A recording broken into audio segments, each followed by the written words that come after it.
On the morning of October 7, 2001, as the first American warplanes crossed into Afghan airspace from carriers in the Arabian Sea and airbases in Kyrgyzstan, Russian military analysts in Moscow's General Staff Headquarters observed the opening strikes of Operation Enduring Freedom with intense curiosity and a measure of quiet confidence. For decades, Soviet and later Russian military doctrine had dismissed the United States global positioning system as a vulnerability disguised as an asset, a fragile constellation of satellites utterly dependent on clear lines of communication that could be jammed, spoofed, or destroyed by any competent adversary possessing electronic warfare capabilities. The Americans, Soviet planners had argued throughout the 1980s and 1990s, had placed their faith in a technology that would fail the moment real war began. Moscow's military theorists believed that precision strike required visual contact, laser designation, clear skies, and proximity to the target. Heavy cloud cover, sandstorms, smoke, darkness, all of these conditions they assumed would force American pilots back to unguided bombs and the brutal calculus of carpet bombing that had defined strategic air campaigns from Dresden to Hanoi. But on that October morning in 2001, and in the months that followed across the mountains and deserts of Afghanistan, something impossible happened. American bombs fell through sandstorms, penetrated heavy overcast, struck targets in absolute darkness, and landed with accuracies measured in feet, not hundreds of yards. The weapon responsible was the Joint Direct Attack Munition, a guidance kit that cost less than $20,000 and transformed ordinary unguided bombs into all-weather precision weapons. Soviet commanders had never anticipated such a capability. Neither had they understood how profoundly GPS would alter the architecture of modern warfare. What followed in Afghanistan and later in Iraq during Operation Iraqi Freedom in 2003 was not just a tactical demonstration but a doctrinal earthquake that forced Russia's general staff to acknowledge a truth they had spent 2 decades denying. The Americans had weaponized space in a way that rendered traditional air defense assumptions obsolete, and Moscow had no equivalent capability. The roots of Soviet skepticism toward GPS stretched back to the early 1980s, when the United States began deploying its navigation system with timing and ranging constellation, known publicly as NAVSTAR GPS. At that time, the Soviet Union was developing its own satellite navigation system, GLONASS, which would not achieve full operational capability until the mid-1990s and would suffer repeated technical failures well into the 2000s. Soviet military intelligence tracked the American GPS program closely, and their assessment was dismissive. Declassified reports from the Soviet General Staff and the Main Intelligence Directorate, the GRU, concluded that any reliance on satellite navigation in wartime was a fundamental strategic error. The reasoning seemed sound. Satellites were fragile, their signals weak by the time they reached Earth's surface, and any adversary with basic electronic warfare capabilities could jam or spoof the signals, rendering GPS-dependent weapons useless. The Soviets had developed extensive electronic warfare doctrine, including mobile jamming systems designed to flood the electromagnetic spectrum and blind enemy sensors. They assumed that in a high-intensity conflict, especially one involving NATO, the Americans would quickly lose access to GPS and revert to traditional navigation and targeting methods. This belief was reinforced by the physical characteristics of GPS signals themselves. The radio signals transmitted by GPS satellites traveled over 20,000 kilometers from orbit to reach receivers on Earth, and by the time they arrived, they were extraordinarily weak, requiring sensitive receivers to detect them. Soviet engineers calculated that relatively modest ground-based transmitters could overpower these signals within a local area, creating zones where GPS navigation would fail. Throughout the 1980s and into the 1990s, this assumption shaped Soviet and Russian military doctrine. Precision strike, in the Soviet understanding, required clear weather, direct line of sight, and active guidance systems like lasers or radar. Weather was an ally of the defender. Clouds, fog, sandstorms, and smoke would force attackers to choose between inaccuracy and risk. The first major test of American precision strike capabilities in the post-Cold War era came during Operation Desert Storm in 1991, when the United States deployed laser-guided bombs against Iraqi targets with dramatic effect.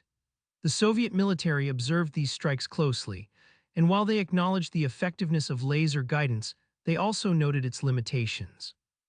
Laser-guided bombs required the target to be illuminated continuously by a laser designator, either from the attacking aircraft, a ground-based spotter, or another aircraft. This meant that strike aircraft had to loiter in the target area or maintain line of sight, exposing them to air defenses. Moreover, laser guidance was severely degraded by weather. Clouds, dust, smoke, and humidity all scattered laser beams, reducing accuracy or making guidance impossible. Soviet analysts concluded that while American precision weapons were effective in ideal conditions, they remained vulnerable to environmental factors and electronic countermeasures. This assessment was partially validated during the 1999 NATO bombing campaign over Yugoslavia, known as Operation Allied Force. The campaign, conducted from March 24 to June 10, 1999, involved 78 days of continuous airstrikes against Yugoslav military targets, infrastructure, and command facilities. NATO aircraft flew over 38,000 sorties, but weather conditions over the Balkans that spring were frequently poor, with heavy cloud cover and rain limiting the effectiveness of laser-guided munitions. NATO pilots often found themselves unable to visually identify targets or maintain laser designation through cloud layers. Russian military observers, including officers embedded with Yugoslav air defense units, noted these limitations and filed detailed reports back to Moscow. The Russian General Staff concluded that NATO's precision strike capability, while impressive in clear weather, was fundamentally constrained by environmental conditions. The Americans, they believed, had not solved the all-weather targeting problem, but this conclusion was already obsolete. By 1999, the United States had begun operational deployment of a new weapon that would render weather irrelevant. The Joint Direct Attack Munition was conceived in the early 1990s as a low-cost solution to convert existing unguided bombs into precision-guided munitions. The concept was simple. Attach a guidance kit to the tail of a standard Mark 82, Mark 83, or Mark 84 bomb that used an inertial navigation system coupled with GPS to steer the weapon to its target. The JDAM kit included a strapped-on inertial navigation unit, a GPS receiver, and movable tail fins that could adjust the bomb's trajectory during free fall. The system was initialized before release by the aircraft's avionics, which transferred the target coordinates, the bomb's release position, and velocity vectors. Once released, the JDAM operated autonomously, receiving continuous updates from GPS satellites and using its inertial navigation system to calculate the optimal flight path. Small adjustments to the tail fins corrected for wind, air density, and other variables. The weapon required no further input from the aircraft, no laser designation, no active guidance. It simply fell, corrected, and struck. The cost of a JDAM kit was approximately $18,000, a fraction of the price of laser-guided bombs or cruise missiles. The implications were revolutionary. A single aircraft could carry multiple JDAMs, each programmed for a different target, and release them in a single pass without exposing itself to enemy defenses. Weather was irrelevant, darkness was irrelevant, smoke, clouds, sandstorms, none of it mattered. As long as the GPS constellation remained operational, the JDAM would find its target. The first JDAM kits were delivered to the United States Air Force and Navy in 1997, and operational testing began in 1998. Over 450 JDAMs were dropped during testing, achieving a system reliability exceeding 95% in a circular error probable, the standard measure of accuracy of less than 10 meters. Testing included controlled parameter drops in operationally representative scenarios, including drops through clouds, rain, and snow. In every condition, the JDAM maintained its accuracy. When GPS signals were available, the weapon achieved a SEP of 5 meters or less. Even when GPS signals were jammed or lost entirely, the weapon's inertial navigation system alone could achieve a SEP of 30 meters for flight times up to 100 seconds. This backup capability addressed one of the Soviet Union's primary objections to GPS-dependent weapons. Even if an adversary successfully jammed GPS in a local area, the JDAM would still strike far more accurately than any unguided bomb.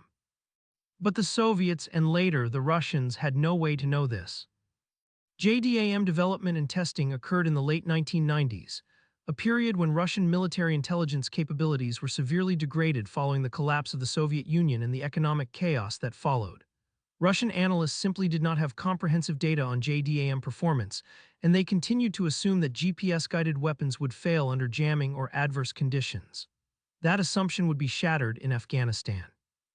Operation Enduring Freedom began on October 7, 2001, with strikes targeting al-Qaeda training camps and Taliban military installations across Afghanistan. The campaign was conducted under extraordinarily difficult conditions.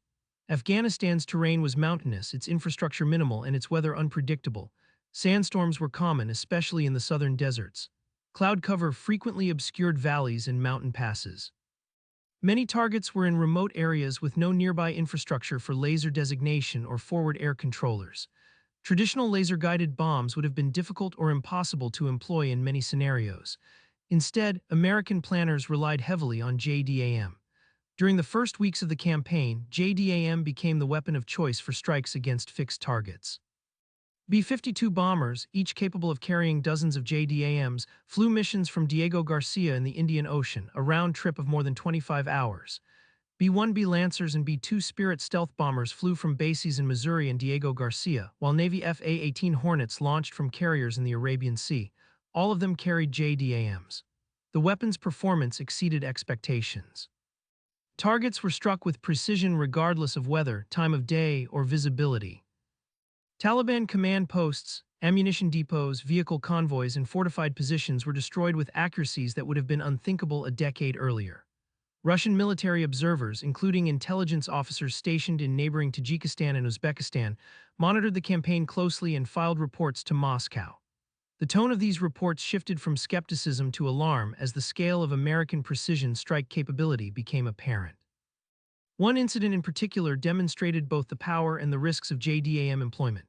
On December 5, 2001, a B-52 bomber dropped a 2,000-pound JDAM near the village of Said Alam Kale in southern Afghanistan, where Hamid Karzai, the future president of Afghanistan, was leading anti-Taliban forces alongside a United States Army Special Forces team. A large force of Taliban soldiers had engaged Karzai's combined force, nearly overwhelming them. An Air Force combat controller with the Special Forces team called in close air support, and the B-52 responded with a JDAM strike. But something went catastrophically wrong. The JDAM's coordinates were entered incorrectly, either due to human error or a failure in the targeting process, and the bomb fell not on the Taliban positions but directly on Karzai's forces. 3 American soldiers were killed, including the combat controller, and Karzai himself was seriously wounded by shrapnel. The incident was a sobering reminder that precision weapons were only as reliable as the humans and systems operating them. But it also underscored a critical fact: the JDAM had struck exactly where it was programmed to strike. The weapon itself had performed flawlessly. The failure was not in the technology but in the targeting process. Russian analysts noted this distinction. The JDAM was not infallible, but its accuracy was undeniable. And unlike laser-guided bombs, which required continuous illumination and clear lines of sight, the JDAM could be employed in conditions that would have grounded previous generations of precision weapons. The impact of JDAM became even more apparent during Operation Iraqi Freedom, which began on March 19, 2003. The campaign opened with a massive air assault targeting Iraqi leadership, command and control infrastructure, air defenses, and military installations. Weather conditions during the initial phase were poor, with heavy sandstorms sweeping across central and southern Iraq. Visibility was often reduced to near zero, and traditional laser-guided munitions were largely unusable. JDAM, however, continued to perform. American aircraft struck targets through sandstorms, smoke, and darkness with consistent accuracy. The Iraqi military, equipped with Soviet-era air defense systems and trained according to Soviet doctrine, found itself unable to disrupt American strikes. GPS jamming attempts were made, including the deployment of Russian-supplied jamming equipment, but they proved ineffective. The United States had anticipated jamming and had implemented countermeasures, including encrypted military GPS signals known as M-code and the Selective Availability Anti-Spoofing Module, or SAASM, which ensured that JDAM receivers only accepted authenticated signals and rejected all spoofing or jamming attempts. By the time major combat operations concluded in May 2003, the United States had expended over 6,000 JDAMs in Iraq, achieving a mission success rate exceeding 90%. Russian military analysts reviewing the campaign produced reports that were strikingly candid. One classified assessment, later partially declassified and cited in RAND Corporation studies, acknowledged that Russia possessed no equivalent all-weather precision strike capability and that attempts to jam or disrupt GPS had failed comprehensively. The doctrinal implications of JDAM for the Russian military were profound and uncomfortable. For decades, Soviet and Russian doctrine had assumed that weather, terrain, and electronic warfare could degrade or neutralize Western precision strike capabilities. JDAM demonstrated that this assumption was no longer valid. An American bomber or fighter could release multiple precision-guided weapons from high altitude, beyond the range of most short and medium-range air defenses, and strike targets with accuracies measured in meters regardless of weather or visibility. The economic implications were equally troubling. A JDAM kit cost less than $20,000 and could be attached to bombs that were already in inventory. The United States possessed hundreds of thousands of unguided bombs, and converting even a fraction of them into precision weapons created an arsenal that was both vast and affordable. By contrast, Russian precision-guided munitions remained expensive, complex, and produced in limited quantities. The KAB-500 and KAB-1500 guided bombs, Russia's closest equivalents, relied on television or laser guidance and were vulnerable to the same weather limitations that had constrained NATO in 1999. Russia did eventually develop satellite-guided weapons, but these efforts lagged behind the United States by more than a decade. The first operational Russian satellite-guided bombs did not appear until the late 2010s, and even then they were deployed in limited numbers and lacked the reliability and accuracy of JDAM. The broader strategic implications extended beyond tactical airstrikes. JDAM represented the operationalization of space-based navigation for military purposes on a scale that the Soviet Union had never achieved. The GPS constellation, maintained by the United States Space Force, consisted of at least 24 satellites in medium Earth orbit, providing global coverage with redundancy. The system was designed to be resilient, with satellites continuously monitored and replaced as needed. The Soviets and later the Russians had invested heavily in GLONASS, their own satellite navigation system, but GLONASS suffered from chronic underfunding, satellite failures, and incomplete coverage. During the 2008 war between Russia and Georgia, Russian forces experienced repeated failures of GLONASS-dependent equipment, forcing commanders to rely on commercial GPS receivers, a humiliating dependency on an American system during an active conflict. This failure highlighted a critical gap. The United States had not only developed GPS but had integrated it seamlessly into its military infrastructure, from individual soldier navigation devices to artillery shells, aircraft avionics, and guided munitions. Russia had attempted to follow the same path but had failed to achieve the same level of integration or reliability. The result was a widening gap in all-weather strike capability that persisted into the 2020s. The Soviet belief that GPS would be easily jammed or disrupted in wartime rested on a fundamental misunderstanding of how the United States had designed and protected the system. GPS signals were indeed weak, but the constellation itself was robust, with satellites in orbits that made them difficult to attack and redundancy built into the system to ensure continuous operation even if several satellites were destroyed or disabled. Moreover, the United States had developed extensive countermeasures against jamming and spoofing, including encrypted military signals, anti-jam antennas, and techniques for detecting and geolocating jamming sources, which could then be targeted and destroyed by anti-radiation missiles or other strike assets. During both Operation Enduring Freedom and Operation Iraqi Freedom, Iraqi forces attempted to jam GPS using Russian-supplied equipment. The jamming attempts had negligible effect. JDAM strikes continued unabated, and in several cases the jamming equipment itself was targeted and destroyed using GPS-guided munitions, a bitter irony that was not lost on Russian analysts reviewing the campaigns. The assumption that GPS could be easily disrupted had proven false, and with it collapsed an entire edifice of Soviet-era air defense doctrine. The psychological and institutional impact on the Russian military was significant. For a military establishment that prided itself on technological sophistication and doctrinal innovation, the recognition that the United States had quietly achieved a revolution in precision strike capability, while Russia remained dependent on weather-limited guidance systems, was a profound humiliation. Internal reports from the Russian General Staff, portions of which were later leaked to Western analysts, acknowledged that Russia had underestimated the strategic value of satellite navigation and had failed to develop effective countermeasures. The reports also noted that Russian attempts to develop similar all-weather guided munitions had been hampered by budget constraints, technological gaps, and a lack of integration between satellite navigation systems and weapons development programs. The Russian defense industry eventually began developing GPS-equivalent guided munitions, but the effort was slow and underfunded. By the time Russia deployed satellite-guided bombs in Syria during its intervention beginning in 2015, the United States had been employing JDAM at scale for over a decade, and newer variants with enhanced accuracy and range had already been fielded. The legacy of JDAM extended far beyond the immediate conflicts in Afghanistan and Iraq. The weapon's success prompted a broader reevaluation of air power doctrine, not just in Russia but globally. The ability to strike targets with precision in any weather from any altitude without requiring line of sight or active guidance fundamentally altered the calculus of air defense. Traditional air defense systems were designed to intercept aircraft at specific altitudes and ranges, forcing attackers to choose between high-altitude bombing with low accuracy or low-altitude attacks with high exposure to ground fire. JDAM eliminated that choice. Aircraft could release weapons from high altitude, well beyond the range of most short and medium-range surface-to-air missiles, and achieve accuracies that previously required low-altitude laser designation. This forced air defense planners to invest in long-range systems capable of engaging aircraft at high altitudes and extended ranges, a costly and technically challenging requirement. For Russia, this meant accelerating development of systems like the S-400 and S-500, which were designed to engage targets at ranges exceeding 400 kilometers and altitudes above 30 kilometers.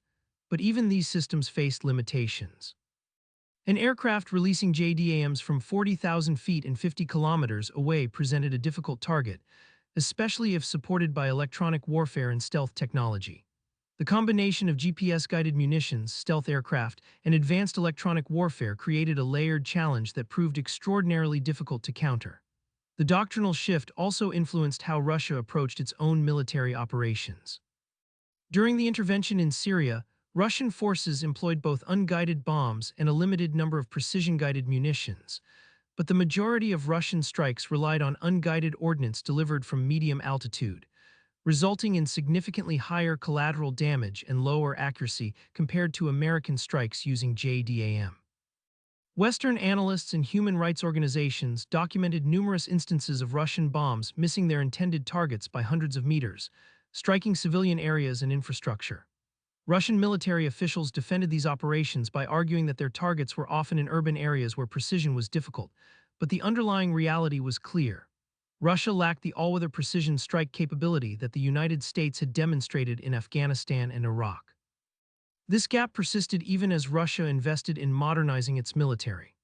By the early 2020s, Russia had developed and deployed the KAB-500S and KAB-1500S satellite-guided bombs, as well as the smaller diameter KAB-250S, but these weapons were produced in limited quantities and lacked the integration and reliability that characterized American JDAM employment. Russian pilots still relied heavily on unguided ordnance, particularly in operations over Ukraine beginning in 2022, where Russian air forces faced dense air defenses and were forced to conduct strikes from standoff ranges using unguided rockets and bombs with significantly degraded accuracy. The story of JDAM is ultimately a story of strategic miscalculation and technological hubris. Soviet commanders believed they understood the limitations of GPS and had prepared countermeasures accordingly. They assumed that space-based navigation would fail under wartime conditions, that jamming would render it useless, and that traditional air defense doctrine would remain effective. Every one of those assumptions proved false. The Americans had not simply developed a new weapon. They had quietly revolutionized the architecture of air power by integrating satellite navigation, inertial guidance, and mass production into a system that was simultaneously cheap, reliable, and devastatingly effective. The Soviets and later the Russians spent decades preparing for a high-intensity conflict defined by electronic warfare and air defense saturation, only to discover that the Americans had found a way to bypass those defenses entirely. Weather, once an ally of the defender, became irrelevant. Darkness, once a shield, offered no protection. The skies, in any condition, became a domain of American precision. By the time Russian military planners fully grasped the implications of JDAM, the gap had become unbridgeable. The United States had dropped tens of thousands of GPS-guided munitions in combat, refining tactics and procedures, training entire generations of pilots and weapons officers, and building an industrial base capable of producing JDAM kits at scale. Russia had no equivalent infrastructure, no comparable operational experience, and no clear path to closing the gap. The irony was inescapable. The system the Soviets had dismissed as a fragile American gamble had become the foundation of a revolution in warfare, and Moscow had no answer. In classified briefings conducted at the General Staff Academy in Moscow in the years following Operation Iraqi Freedom, Russian officers studied the JDAM campaigns in exhaustive detail, dissecting every aspect of American tactics, targeting procedures, and weapon performance. The conclusion was unavoidable and humbling. The Soviet Union had underestimated the strategic importance of satellite navigation, had failed to develop a comparable capability, and had built air defense doctrines on assumptions that no longer held. The Americans had not simply outspent their adversaries, they had outthought them, recognizing that the real revolution in air power would come not from faster jets or bigger bombs, but from the ability to place ordnance precisely on target under any conditions, at any time, from any altitude. That capability, once achieved, rendered vast portions of traditional air defense doctrine obsolete. The Russians would spend the next 2 decades attempting to catch up, but the head start was insurmountable. JDAM had proven that GPS was not a vulnerability but a weapon, and the Americans had weaponized space in a way the Soviets never anticipated. The skies belonged to those who could navigate them precisely, and precision, it turned out, belonged to those who controlled the satellites above.